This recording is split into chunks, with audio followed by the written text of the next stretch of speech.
This is an issue that is deeply personal to me. But before being a state representative, first and foremost, I'm a disabled Iowan myself, and actually, as a kid, somebody that was on Medicaid myself. I was born with a condition called spina bifida, and so I actually had 21 surgeries by the age of 12 years old.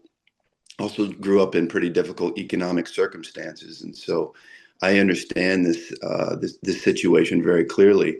And actually, the main reason why I ended up getting into politics is when I finished with my basketball career, I started working for an organization that was assessing and providing mobility devices. And as Jen mentioned, it's already so incredibly difficult to be able to get these mobility devices.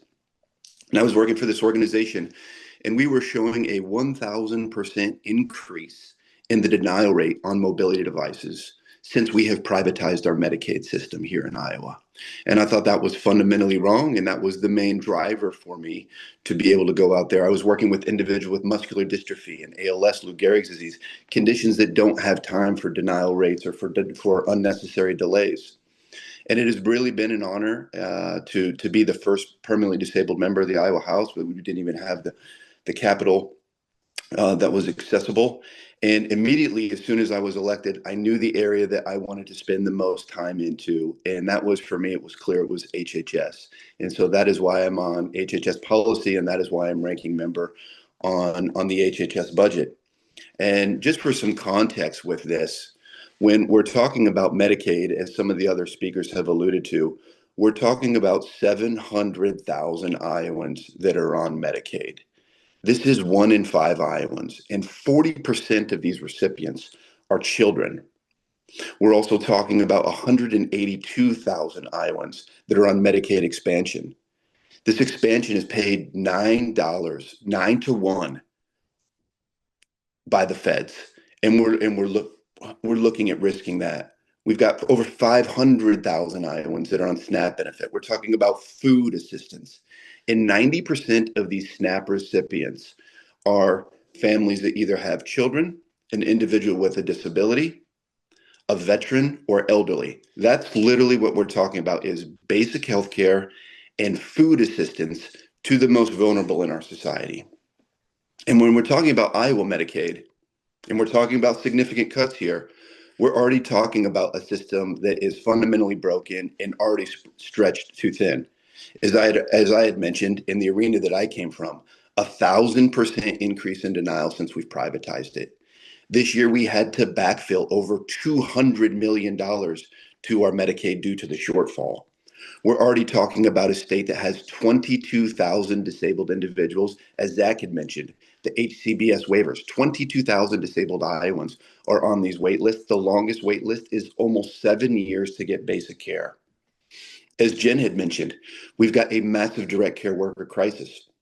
The most recent information that I had seen, $13.50 is what the average rural care worker is making. Who does this end up affecting? It ends up affecting the disabled and the elderly by far the most. About 35% of these are on Medicaid themselves and benefits.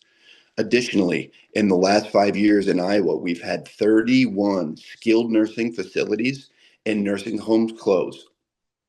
And we're talking about a population that's aging, as you already mentioned. We've got an aged population, and we've got the largest population, the baby boomers, that are moving. That we are moving towards a silver tsunami. So we're talking about making cuts to a section that is already fundamentally broken, with not enough supports, not nearly enough to go around. And particularly, Iowa is more vulnerable than most of the other states. One of the reasons is because of the governor's reorganization on HHS. And so we're in a massive reorganization right now. Additionally, Iowa has already moved away from an institutional model. And so legitimately, we don't have any place to put these people. It is just fundamentally wrong. Their moral compass is off on doing this. To be able to shift tax breaks, $3 trillion in tax breaks to the richest Americans, to cut basic health care and food assistance. And what we're talking about nationwide, we're talking about nearly 14 million that are looking at losing their Medicaid. We're talking about a $300 billion cut to SNAP benefits, 700 billion cuts to Medicaid. And I was just up there in DC 2 weeks ago. I went and spoke to every single member of our congressional delegation and to both senators. And I talked to them specifically about this bill and about the cuts to Medicaid, and additionally about what they're looking at doing on grant funding. And we're looking at 140 organizations and groups here in Iowa, disability services organizations, beyond just Medicaid, that are looking at losing all of their funding in some cases, or 50%, 25%. They cannot plead ignorance. They know exactly what this bill is. It's a tax break to the richest, most wealthy Americans off the backs of the poorest and the most vulnerable. We're talking about children, we're talking about elderly, and we're talking about individuals with disabilities. And I think I'll leave this opening segment with this. Many, many years ago, Franklin Delano Roosevelt once said that the test of our progress of a society is not whether we add more to those with abundance, but that we provide enough to those with the least.